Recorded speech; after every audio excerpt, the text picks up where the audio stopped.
Good morning, everybody. Good morning, good morning, good morning, good morning, good morning. It's my foot. See my little toe there? It's feeling better, isn't it? That little toe was all purple. It was totally purple a couple days ago. How you doing, everybody? I got to walk in. My little toe was purple the other day. Yeah. Anyhow. How you doing, everybody? Welcome to Dave TV. Let me turn this blather off. Listening to Larry and Brian talk about Miley Cyrus. They just love talking about Miley Cyrus every day. Every day. Miley Cyrus. Oh, what's Obama? Obama, he's just trashing our whole culture with Miley Cyrus. She's an agent of Obama. Well, good morning, everybody. It's the 12th of September, 2013. So here's I was reading my Washington Post today, and an article from Mr. Farhi on Tina Brown leaving the Daily Beast. Who reads the Daily Beast? I mean, nobody does. Anyhow, they found it appropriate. I guess it's okay. It was page C2 to put an article about Tina Brown leaving the Daily Beast. What the hell? But however, earlier this week, when it was learned that the news broke on WDCR TV that Brian Bolter was leaving Channel 5. Not an article. No article. They did a little tiny write-up on their website, but no article in the print paper. Now, when I was a young whippersnapper and I got my first job at a newspaper, and I did actually work at a Northern Virginia weekly for a couple of years, which was a lot of fun. We had a consultant come in and he says, when you're writing up a story, think of how does this affect the reader and how many readers is this going to affect? Well, always keep that in the back of your mind. And I'm saying, how many people in the Washington area care about Tina Brown and really sit and read the Daily Beast? And then look at it and go, how many people in the Washington area watch Channel 5 News and like Brian Bolter, and I'd have to say a lot more people in the Washington area know who, if you said Brian Bolter, if you walked up to any street corner in Gaithersburg or Falls Church or Clinton, Maryland, and you said, who's Tina Brown? Most people would go, huh? And if you said, who's Brian Bolter? Oh, yeah, I watch him every night on Channel 5. That's what's wrong with this paper. It's not so much, it's just, it isn't a very good paper anymore, particularly inside sections like style. And that's another one. They're in their own little loony little universe. I work at the Washington Post. I know everything about everything, And they don't. They really don't. And to do a story on Tina Brown, which is okay. I don't really give a hoot nor holler about that. But then not to do one on Brian Bolter, leaving Channel 5 for, run a couple of restaurants and a wine bar. I mean, Brian's been there a long time. He's, he's well known. Channel 5 has one of the top newscasts in the town and in the market. It just floors me to think. It's just the way the Post kind of picks and chooses news in kind of an illogical manner. I don't know. I don't get it. So anyhow, the other day, I did a Dave TV a couple of days ago. I don't know if it was the last one or the one before that. I forget. But anyhow, one of my Dave TVs was talking to some folks over there in Lanham, finding out what's going on with that old WNEW. The CBS All Newser that started a year and a half ago, that really hasn't gotten a lot of ratings. It's still down there in the mid-20s. In fact, if you look at the latest 2554 weeklies that came out yesterday, which is the money demo, 34th place for WNEW. 34th. But anyhow, so I'm emailing back to some folks over there on Idaho Avenue, which is WTOP's Glass Enclosed Nerve Center. And, they're saying, hey, Dave, did you see our little WBQH? Now, WBQH is a station called La Mera Mera. It's a little regional Mexican station on 1050 a.m. Now, WTOP's owner, Hubbard, owns the frequency, owns the signal, but they lease it out to some group that runs this station. But anyhow, La Mera Mera 1050 WBQH beat WNEW in the 2554 money demo for the first week of September. And so the folks over there at WTOP are kind of crowing at me, going, what's up with this little dingwop station, which is a relatively small signal on AM, is beating this giant CBS news station down the dial.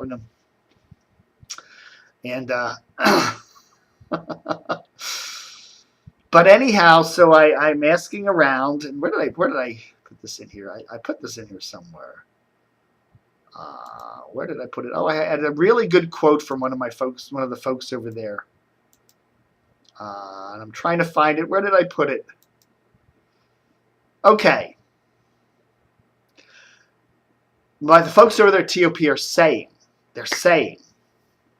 that, remember Washington Post Radio? Remember they got in bed with the Washington Post back in 2006 and 7 or 8 or whatever, back around 2007, and tried to do a news talk kind of a signal, which did news talk format, which didn't really work. And he was my friend over there at WTOP. Guess who that is? It's saying, I'm hearing the spin you're reporting from WNEW and CBS. I'm hearing that spin of everything's great, we're on target, everything's, blah, blah, blah, we're right where we should be. He says that's the same kind of spin that Bonneville, which then owned WTOP, was doing about the official spin they were doing regarding Washington Post Radio months before they pulled the plug on it. And, everything's fine, it's right on target, it's right where we thought, it's going to be a slow grow, da-da-da-da-da. Until they couldn't stand the losses anymore. I've seen this movie before. That's what I've seen this movie before. And my WTOP source says they are doing far worse, this is CBS and WNEW, than Washington Post Radio did near the end in terms of the ratings. And I think that's true. Washington Post Radio was getting into the top 20. I believe it was somewhere like 19th or 18th. And I don't think I've ever seen a ratings period ever where WNEW's been above 20th in the ratings. Never. And I said, look, this is my response to my friend over there at WTOP. I said, when you were doing Washington Post Radio, you at least had WTOP, which was a killer station then. It's a killer station now in terms of ad revenue and ratings. I said CBS has problems on multiple fronts. Not only are they having trouble with WNEW, but WJFK is in a bruising battle with WTEM. WLZL, Elzol, which should be getting I think Elzol should be a top 5 station in the market if they had a decent signal. But they're on 107.9 out of Annapolis, and they just don't have a good signal. For them, if you're living in Annapolis, or you're on the Graysonville on the Eastern Shore, you can hear them great. If you're living in Anne Arundel County at BWI, you can hear them great. But if you're in Northern Virginia, parts of D.C., forget it. So Elzol's got problems. PGC has got problems. Their morning show, I like Pablo. I think he's a nice guy, but it's just they're not where they were years ago. They were always the top 5 performer. Now, they're lucky to get in the top 10. So you look at CBS's other stations, with the exception maybe of Fresh, which again is in a bruising battle with Hot 99.5. All their stations are having underperformance troubles, and then you throw in WNEW on top of that, and you wonder how much longer can this model go on.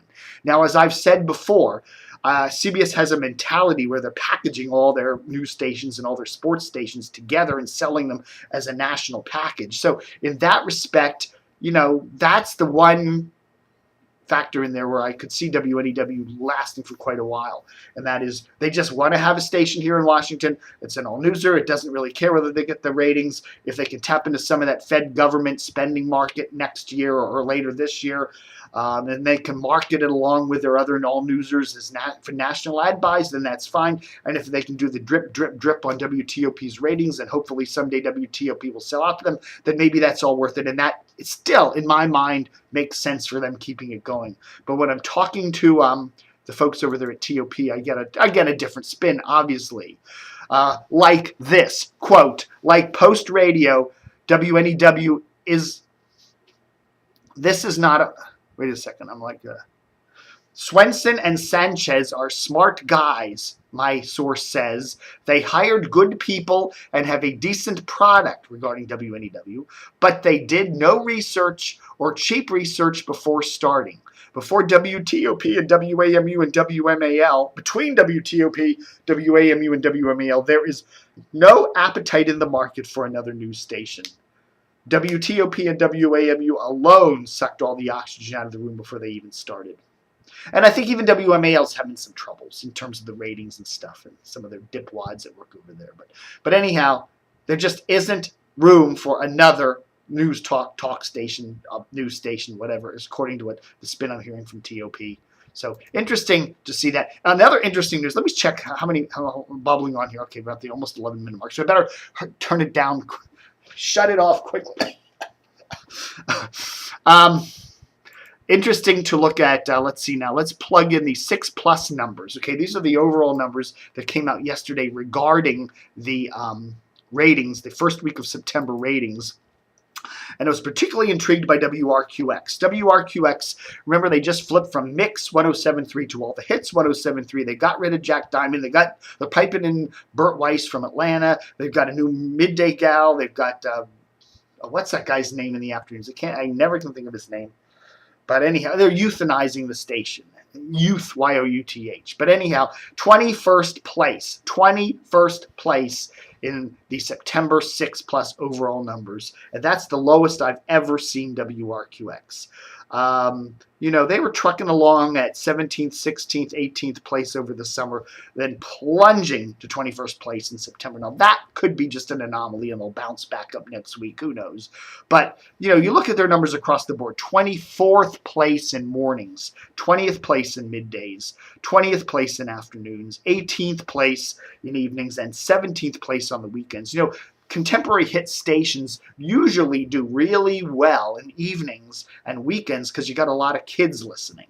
And kids, will crank up the radio in the evening. Adults have to go to bed early, and they listen in the car, and they're not driving around at night too much. So a lot of those stations that gear to older adults tend to drop off on the late night, whereas contemporary hit stations like Hot 95 always do really well late at night.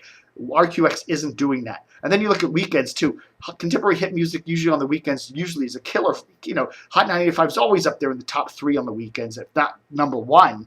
And you've got RQX at 17th. So anyhow, and I got a really, really good comment on the mailbag yesterday regarding that. And let me see if I can easily find that here, because I should have had this all screwed up for me, but I didn't. But there was a really good comment here, and I'm going to read it to you as soon as I can find it. Please stand by. Where was that really good comment? Where was that really good comment? Mix 107 is so poorly programmed, it is incredible. Aside from the non-local DJs and a thoroughly rejected morning show, they are now a top 40 station playing less than 50% current music while playing 10-year-old Backstreet Boys songs. Who are they trying to appeal to? Why call yourself All the Hits when you don't play them? It is a pitiful that a once dominant station has now fallen below Baltimore and Frederick stations in the 6+ ratings. And then somebody else commented, and another really good comment regarding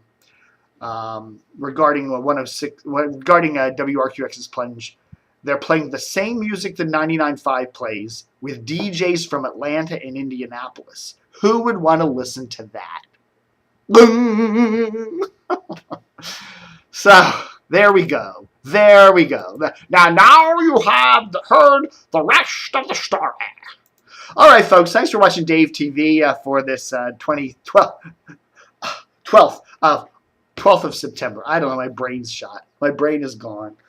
Don't forget to help support the site. We're hitting our 16th anniversary this month, and we really could use your support, so send us a few bucks in the mail. You know, I've gotten a couple people just send me cash, which is fine. Wrap it up in some paper so the mailman can't tell it's cash and open the envelope and take it. Just if you're going to send me a couple of bucks, you know, some $20 bills or whatever, and I've gotten that, you know, anonymously, that's fine. Wrap it up in some, you know, paper, fold it over, and put it in an envelope and address it to me. You get my address on the support page there at DCRTV, and that's great. You know, I love opening up. No, there's cash. Nobody will know who it's from. It could be from Larry O'Connor can send me a contribution, and nobody would know, would they? Not even me. Thanks for watching Dave TV. Book 'em, Dan.